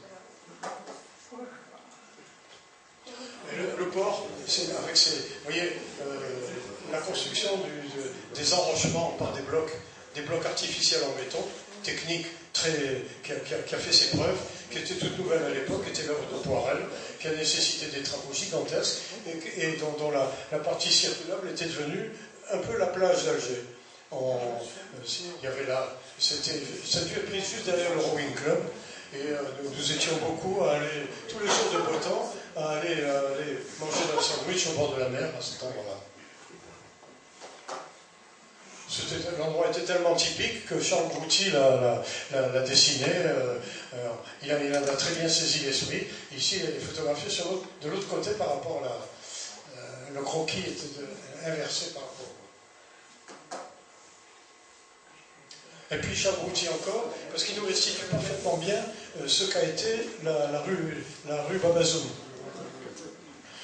C'est-à-dire l'urbanisme de 1860, grosso modo. C'est-à-dire des rues où on circulait à couvert et au milieu le tramway. Alors, c'est un géographe un peu mauvaise langue comme Émile Félix Gauthier disait que c'était les militaires qui exigeaient d'avoir des voies où on circulait à couvert, parce qu'ils avaient été traumatisés par les émeutes parisiennes, par l'insurrection de 1848, où tous les militaires avaient reçu sur la tête les pots de chambre et les objets divers qu'ils recevaient depuis les balcons des immeubles environnants. Mais il y a une donnée militaire qui, elle, est bien réelle, c'est que la rue Babazoun et la rue Bab el-Oued ne sont pas tracées droites et en enfilade, parce que les militaires redoutaient justement les tirs en enfilade, et qu'ils ont volontairement infléchi les tracés des rues Bab el-Oued et Babazoun de façon à pouvoir contrôler la situation. Heureusement, il ne s'est jamais rien produit, sauf quand il y a eu les émeutes anti-juives des années 1880, mais ça s'est surtout passé, oui, il y a eu des émeutes dans la rue, là, mais enfin, ça n'a pas été très loin. Alors, il y avait les industries diverses se sont développés largement au nord, à Bab el-Oued, quartier ouvrier, la manufacture de tabac Bastos, les carrières, des industries de transformation. Dans la partie sud, ça a été un peu d'industrie métallurgique, enfin beaucoup d'activités diverses, comme dans toutes les grandes villes. Mais il y a une activité, une industrie importante qui n'est jamais sortie de la Casbah, c'est les maisons closes. Vous voyez, les maisons closes, je vous rappelle que la loi Martre-Richard de 1948, qui a interdit les maisons closes en France, ne les avait pas interdites en Algérie, pour des raisons sanitaires. Mais ça a été, du point de vue sanitaire, ça a été une grande réussite d'ailleurs. Et voilà donc ces dames telles qu'elles vous accueillaient. On était partout bien accueillis. Voilà, l'atmosphère du quartier de Bab el-Oued est particulièrement bien.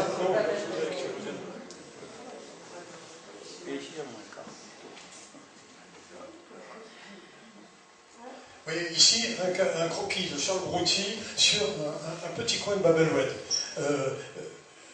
Je pense que vous réalisez à quel point ça sent l'Espagne. Hein? On se croirait véritablement dans une rue d'une ville espagnole. Même la Criada, Samama, tout le monde est dans le ton. Et le quartier, bien qu'il soit loin d'être resté espagnol sociologiquement, avait quand même une forte coloration hispanique. D'ailleurs, ce quartier s'est rendu célèbre un peu par un endroit qui n'avait aucune qualité architecturale particulière, mais qui avait quand même une particularité, c'est d'avoir une horloge à 3 faces. Chose que l'on retrouve pas. Et l'horloge, elle existe encore aujourd'hui, paraît-il. Bien entendu, elle est en panne. Mais... Voilà donc la fameuse place des 3 horloges, qui a été le centre historique de certains événements que vous connaissez.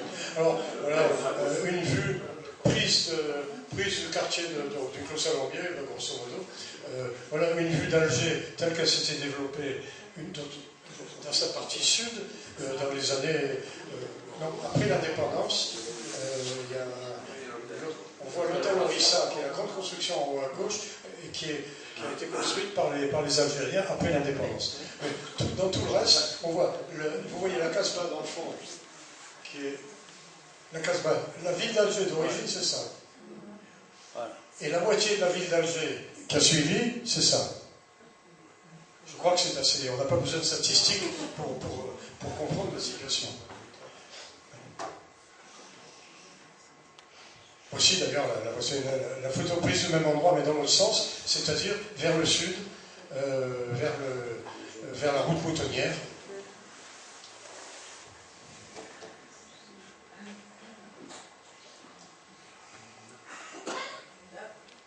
Alors, je crois que c'est la rue Marengo. C'est une espèce de contre-exemple d'urbanisme. On a resserré l'extension sud d'Alger dans un premier temps dans les limites des servitudes militaires. Donc, au lieu de serpenter, de s'aligner le long des courbes de niveau, ou du moins de les franchir en pente douce, on a véritablement escaladé le paysage avec des plaisanteries architecturales de ce style, qui n'était quand même pas... peut-être pas ce qui aurait été le plus souhaitable, enfin, les habitants s'en accommodaient très bien. Voilà un exemple typique des constructions, ça c'est la rue Randon, je crois. Voilà ce qu'on a construit à Alger dans les années entre 1870 et 1914. Si on veut faire des comparaisons, on dirait qu'on retrouve exactement la même chose à Nice ou à Marseille. Alors maintenant, quand les journalistes parlent de ces rues, ils les appellent de style colonial. J'ai envie de les envoyer visiter Marseille. Alors, parallèlement, il y a eu une espèce de bidonvillisation sur la mer aussi. La tradition des cabanons, on vient de parler de Marseille et de Nice, avec la tradition des cabanons a traversé la Méditerranée, et à 2 pas d'Alger-Centre, il y avait quelques joyeusetés architecturales dans ce genre, mais qui ont passé le siècle, hein. Elles ont duré. Alors, ceci se passait dans ce quartier. Alors, ça, c'est un autre volet de l'expansion d'Alger vers le nord, au-delà du quartier Bab el Oued. À partir de 1870, s'est établi un quartier qui a été fondé par les Israélites, qui étaient partis. Ils habitaient autrefois le long de la rue de la Lyre et de la rue Randon, et c'était des commerçants, c'était des classes moyennes, qui sont devenus des classes moyennes du temps des Français, du moins, et ils ont pour beaucoup fondé le quartier de Saint-Eugène, au pied de Notre-Dame d'Afrique. Donc c'est devenu presque par hasard une banlieue résidentielle. Même aujourd'hui. Alors, pendant ce temps-là, qu'étaient devenus les monuments divers de la vieille Casbah, ou les points intéressants de la ville turque? Voilà, voilà la véritable Casbah, c'est le pavillon du coup d'éventail. C'est là qu'a démarré l'aventure de la conquête d'Alger, et c'est là qu'habitait le Dey d'Alger, le Dey turc, avec une partie de ses janissaires, quand nous avons pris Alger. Et le pavillon est resté dans son architecture d'origine. Il a été reconstitué et aménagé par les Français, et il s'était transformé en musée.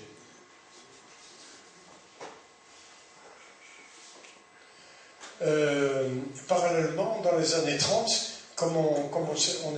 la France, contrairement à ce qu'on dit maintenant, est restée très intéressée par la conservation du patrimoine turc, et elle avait construit pour le centenaire une véritable reconstitution de l'habitat turc urbain traditionnel. Et cette maison que vous voyez là n'est pas une maison turque, c'est une maison construite par les Français en 1930, architecte Léon Claro. Et actuellement, il y a un des offices de tourisme d'Alger qui est dedans, et on vous explique sur place que cette maison a été sauvée du vandalisme des Français, et qu'elle est un exemple parfait de ce que les Turcs avaient réalisé avant d'être minés par le colonialisme. Voilà. Construction Léon Claro, inaugurée en 1930 par le président Loubet.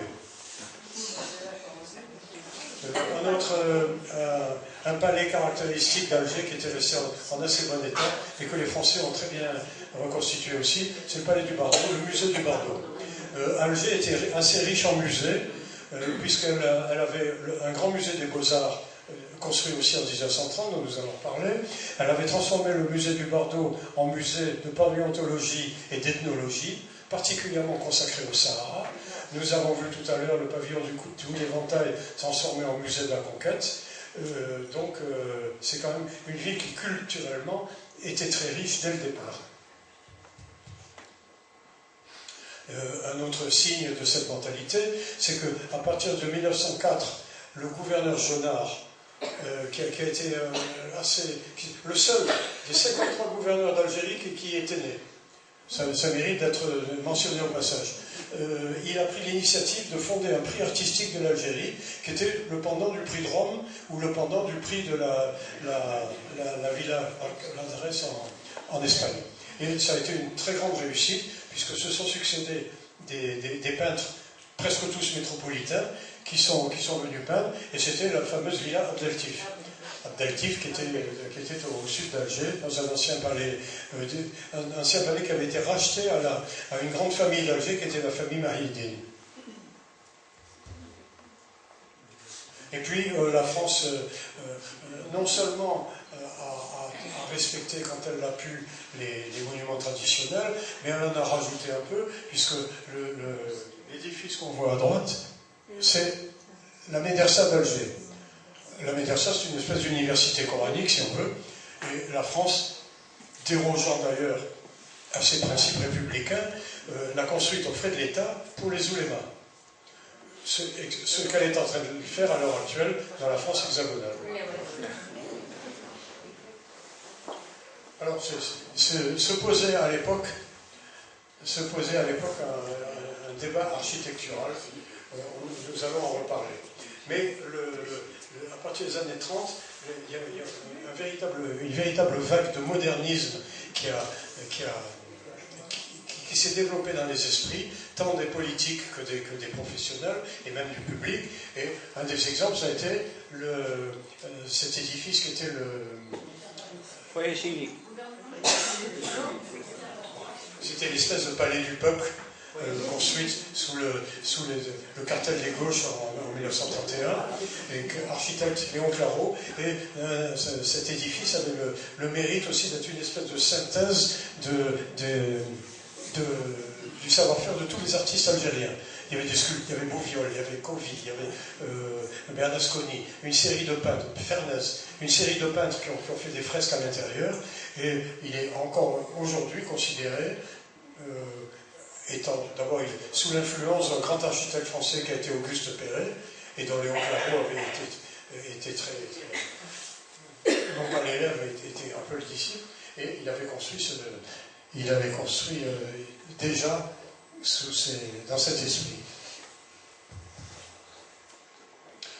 Une des réalisations, alors ici il s'agit d'une réalisation qui ne date pas de 1930 mais qui est très antérieure et qui a été un des grands succès, une des merveilles d'Alger. Le jardin d'essai a été fondé à partir de 1836, dès les débuts, par le gouvernement qui comptait faire, comme son nom l'indique, un jardin d'essai des cultures du pays, voir ce qu'on pourrait planter pour faire prospérer l'Algérie au plan agricole. Alors on a essayé des cultures de coton, on a fait venir des arbres d'Afrique du Sud, d'Australie, on a essayé toutes sortes de choses, on a eu des échecs, on a eu des réussites éclatantes, mais le jardin d'essai a très bien rempli son rôle, et il est devenu, à partir de 1930, un pur jardin d'agrément. Ça a été l'œuvre d'un très grand monsieur qui s'appelait Auguste Hardy, qui en a fait ce qu'il est, et tel que vous le voyez maintenant, c'est 1900, enfin, c'est dans les années 50, il couvrait quand même en pleine ville une superficie de 70 hectares. Et même maintenant, il paraît qu'il est à nouveau bien entretenu, après des années de friche. Lui faisant face, le musée des Beaux-Arts, construit aussi en 1930, dont le promoteur et le conservateur a été Al-Azhar, qui était professeur à la faculté d'Alger, un grand monsieur, pas très commode, je l'ai bien connu, mais qui avait fait du musée quelque chose de très important, et beaucoup de peinture. Il y avait des grands maîtres français, hein, il n'y avait pas que des œuvres relevant directement de l'Algérie, il y avait des Delacroix, des Fragonard, etc., etc. Le crime a été de laisser tout ça à l'intérieur. Non seulement de laisser les toiles à l'intérieur, mais de les avoir ramenées en France et ramenées en Algérie par la suite en 1962. Ça, c'est l'œuvre d'un monsieur que je ne nommerai pas, mais contre qui j'ai une certaine dent.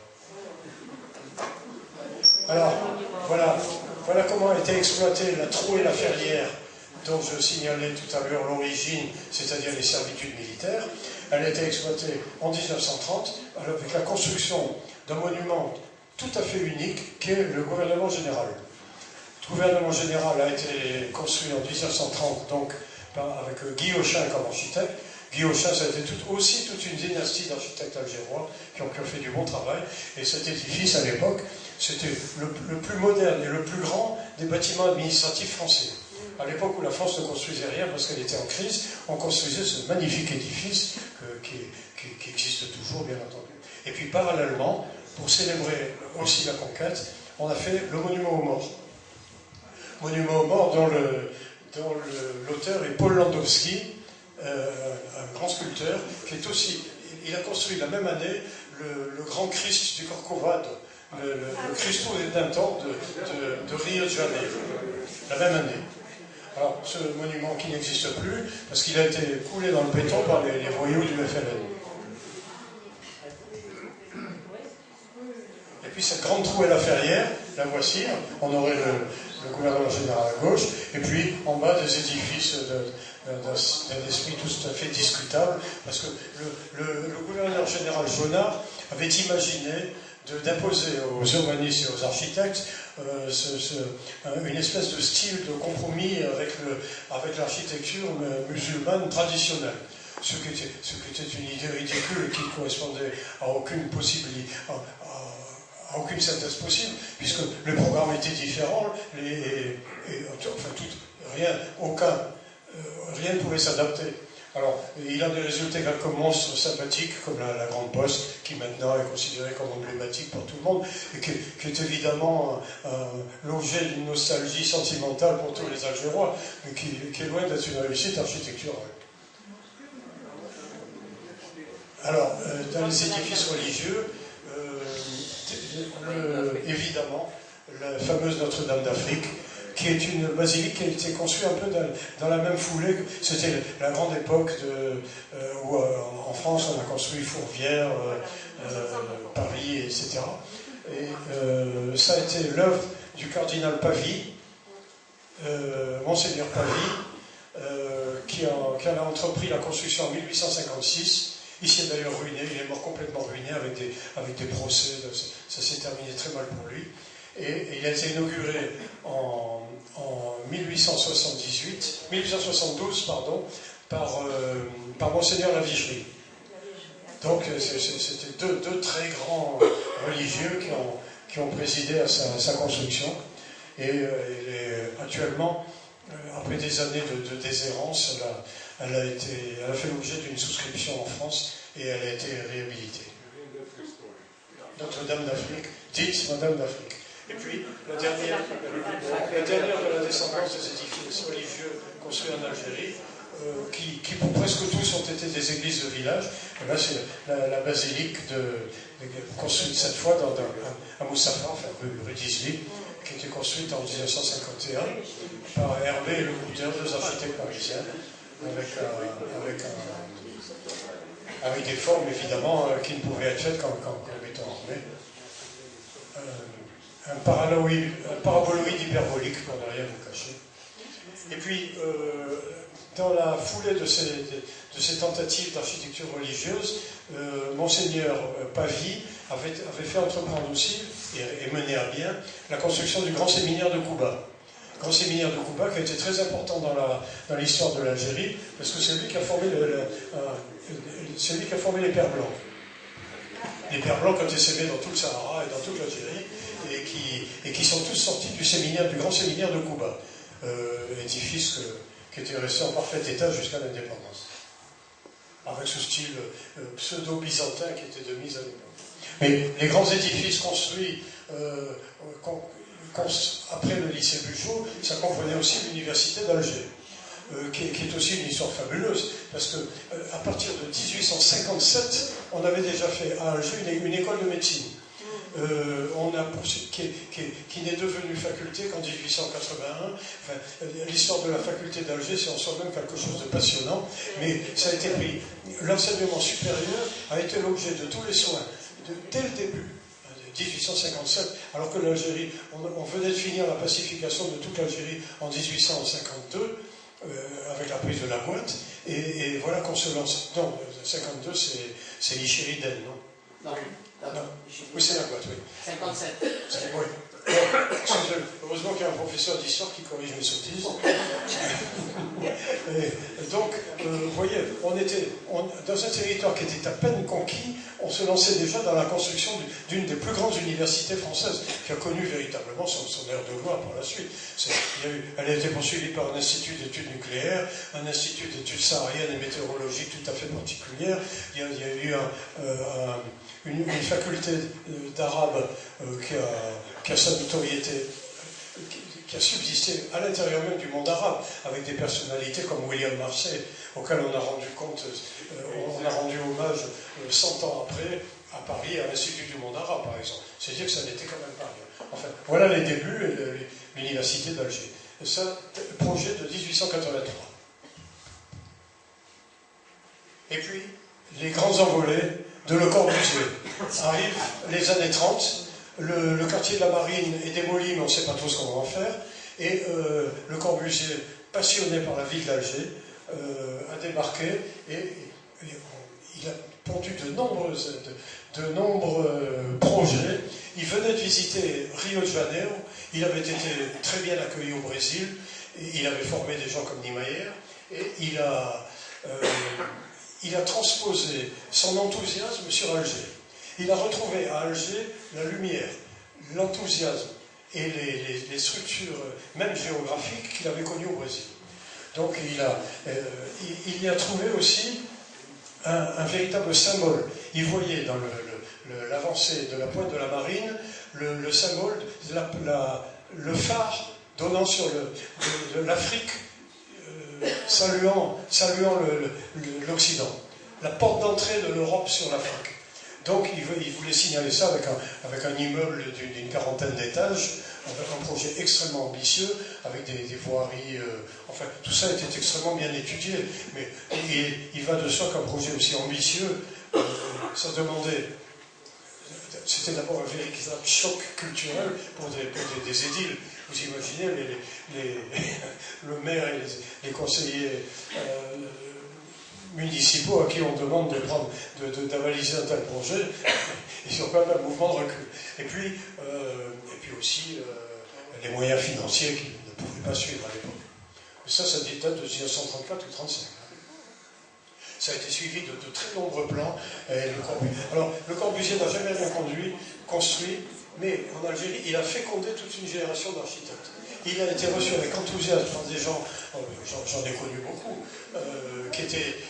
dont certains avaient été ses collaborateurs directs, comme Louis Miquel, qui est devenu par la suite le conservateur du fonds Le Corbusier à Paris. Et Louis Miquel était un des trois architectes de l'aérohabitat. Et l'aérohabitat, l'audace de l'aérohabitat, c'était la même que celle du gouvernement général, c'était de s'implanter perpendiculaire aux courbes de niveau et de ne pas couper le paysage. C'est ce qui avait déjà été fait par Guillotin, c'est ce qui a été fait par Bourlier, chez qui j'ai eu le privilège de travailler, sur cet immeuble d'ailleurs. Et donc des audaces architecturales qui restent dans l'histoire d'Alger. Et actuellement, tous les élèves architectes du monde entier connaissent l'aérohabitat comme une réalisation phare de notre époque. Mais ça n'est pas la copie de l'unité d'habitation de Marseille, bien loin de là, mais c'en est l'adaptation intelligente aux besoins d'Alger. Ça mérite d'être salué au passage. Et puis, ça s'inscrivait très bien dans le paysage. Alger, qui n'avait jamais cessé d'être une coulée verte vers la mer, inscrivait. C'était une sorte d'intermédiaire entre les zones de pavillons résidentiels de la colline et les zones maritimes plus basses.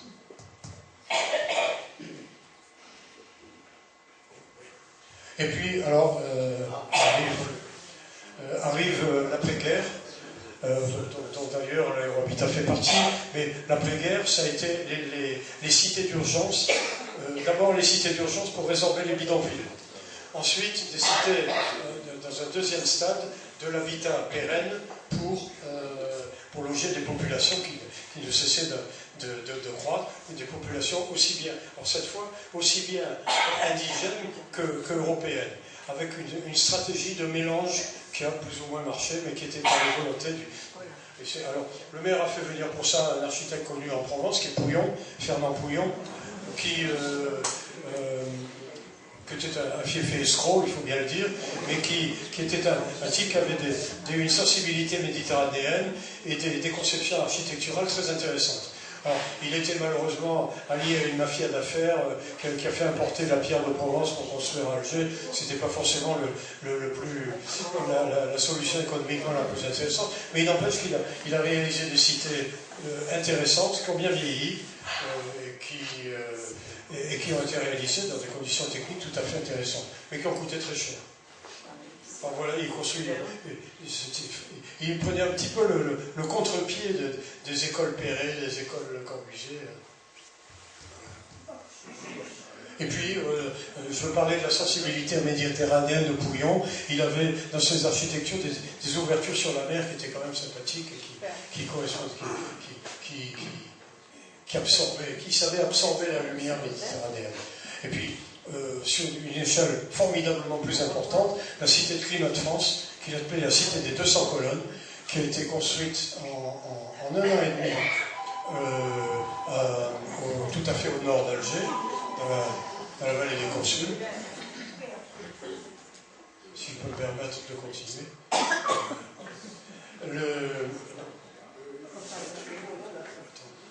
Oui, alors vous voyez cette énorme cité complètement autonome, conçue en plan fermé, qui a évolué de telle sorte que de nos jours, qu'elle a fait l'objet d'une exposition à Toulon, près de la préfecture, il y a 1 an, dans lequel un photographe s'est amusé à faire un reportage sur place un reportage à visée prétendument sociologique, mais qui, en réalité, c'est la transformation d'un grand ensemble architectural en bidonville. Les toitures ont été... La grande couronne de terrasse que vous voyez là a été entièrement recouverte de bidonville. Et la densité de population intérieure s'est multipliée par 6. Bon, il est utile de dire que les égouts roulent à ciel ouvert, etc. Enfin, je ne suis pas là pour vous parler de l'architecture d'après 62. Et puis, devant le déferlement des populations rurales, ça a été le plan de Constantine, les plans d'urgence et les cités d'habitat musulmans qui ont très largement débordé sur la ville elle-même. Et ici, le plateau des Anasser avec des constructions d'urgence, mais qui étaient quand même de très bonne tenue. Hein. C'était ni de la mauvaise architecture, ni de la mauvaise construction. Alors, quittons un peu tous ces bouillonnements, revenons en quelques images sur les véritables, ce que j'appellerais les lumières d'Alger. Vous voyez le port peint un petit bout du port peint en 1928 par Louis Fernès, qui fut un grand peintre, professeur à l'école des Beaux-Arts, que j'ai très très bien connu. Et qui, vous voyez avec quelle sensibilité, c'est un Avignonnais d'ailleurs, il était pas loin d'ici, avec quelle sensibilité il avait retrouvé cette lumière algéroise qui nous est si chère. Et puis, une des réalisations vertes d'Alger, c'était le Jardin Marengo. Aussi une réalisation très précoce. Le Jardin Marengo a été créé en 1833. C'est-à-dire qu'on n'avait pas encore commencé à construire la ville, que déjà on y faisait des parcs publics. On l'appelait le Jardin des Bagnards, parce que c'était le colonel Marengo, colonel du génie, qui avait pris l'initiative de le construire avec les bagnards militaires. Avant de les envoyer à Fouque Tataouine, on leur faisait construire le Jardin Marengo, ce qui n'est pas si bête que ça. Et puis Alger,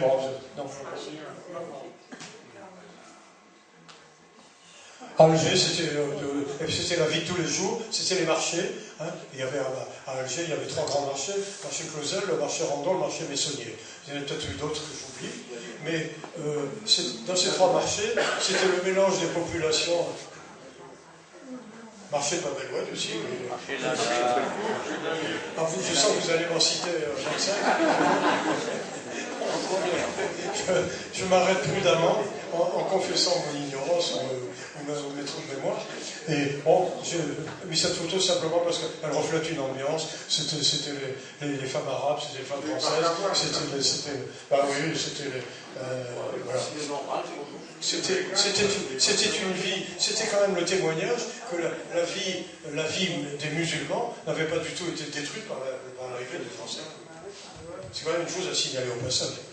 Et puis, un dernier coup d'œil, c'est sur les Hauts d'Alger et la banlieue d'Alger. J'ai parlé tout à l'heure des hivernants anglais qui avaient fréquenté Alger entre 1875 et 1914 à peu près. Ces gens-là avaient souvent construit dans la campagne. Ils avaient acheté des banques turques qu'ils avaient rénovées, et ils avaient fait construire aussi des maisons d'esprit vaguement turc, mais pas toujours mal faites, avec un architecte qui s'appelait Bucknell, un architecte anglais qui était sur place, qui avait donné son nom à un chemin d'Albillard, et qui avait contribué à la prospérité. Ceci pour dire que Alger n'était pas seulement une cité complètement urbaine qui se diluait dans un désert, bien au contraire, voilà tout le charme des extérieurs. C'était Albiar, c'était la colonne, etc., etc. Je pense que ça parle quand même pas trop mal aux Algérois. Alors, si vous voulez, on va conclure en 2 mots. Je pense que je vous ai peut-être déjà trop parlé. Que dire de tout ça? C'est que Alger est véritablement une création française en tant que grande ville. Elle a été capitale. Elle n'a pas seulement été la capitale économique et sociologique de l'Algérie, mais elle a été aussi, il ne faut pas oublier qu'elle a été aussi la capitale politique de la France en 1943. Donc elle a eu aussi son rôle politique de grande capitale. Elle est un peu la capitale du Maghreb, parce que Casablanca est une très grande ville, Tunis est une grande ville, mais Alger, c'est quand même tout à fait autre chose. Et puis, c'est la synthèse entre la vieille ville et la ville nouvelle, avec un peu de casse au début, et puis finalement une intégration réussie. Cette leçon de politique et d'urbanisme n'a pas été perdue, puisque quand l'IOT a colonisé le Maroc, il a pris des options urbanistiques extrêmement fermes, avec des professionnels intelligents comme Prost, par exemple, Prost et Laprade, avec une décision qui était absolument ferme, c'est que en aucun cas la ville européenne ne devait se construire dans la ville arabe. C'était tout ça, c'est ce qui a été fait au Maroc. Hein, allez voir en particulier Rabat, qui est vraiment une réussite à cet égard. Il y a une coexistence harmonieuse, mais il n'y a pas eu de démolition. Donc la France, K1KA, s'est fabriqué une doctrine, s'est fabriqué un urbanisme, s'est fabriqué une ville, et tout ça s'est terminé par la catastrophe que nous savons. Mais néanmoins, l'image d'Alger pour le monde actuellement, c'est une image française.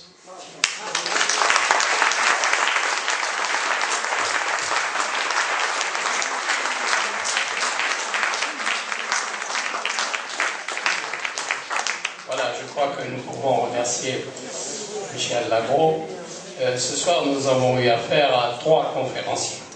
Il y a le conférencier, il y a l'architecte, et puis il y a un homme à la mémoire éléphantesque. Voilà, merci.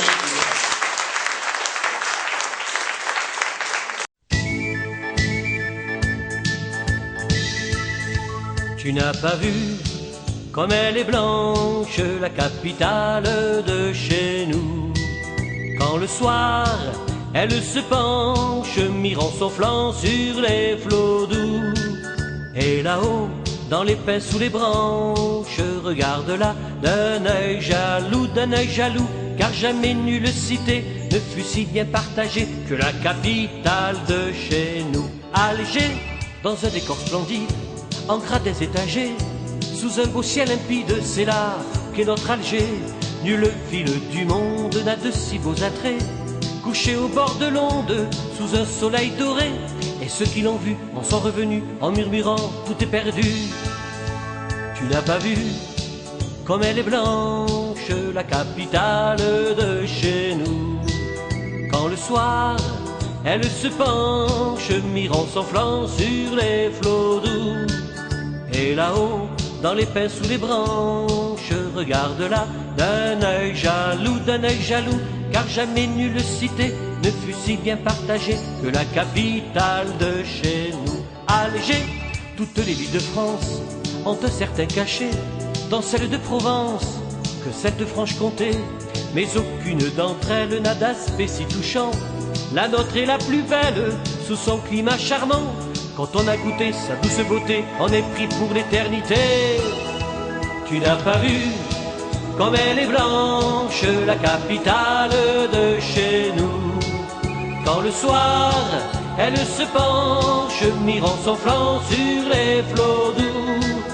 Et là-haut, dans les pins sous les branches, regarde-la d'un œil jaloux, car jamais nulle cité ne fut si bien partagée que la capitale de chez nous. Alger, et nous plus que les autres, aux frères éclaireurs, soyons tous ses apôtres et ses admirateurs.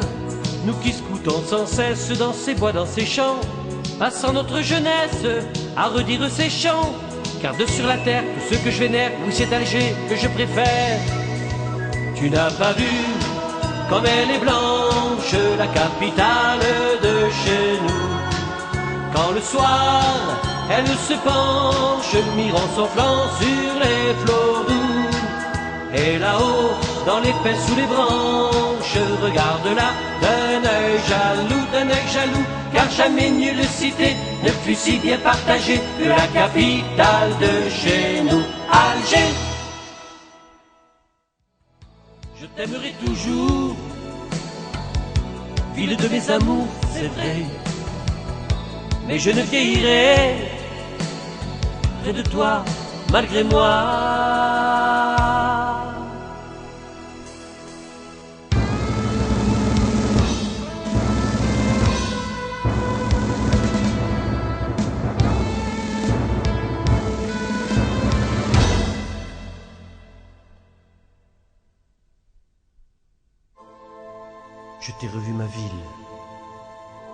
j'en ai le cœur serré. Je vais te laisser ma ville, tu as bien trop changé. Mais je reviendrai te voir de temps en temps. Car tu es, car tu seras toujours. Ma ville!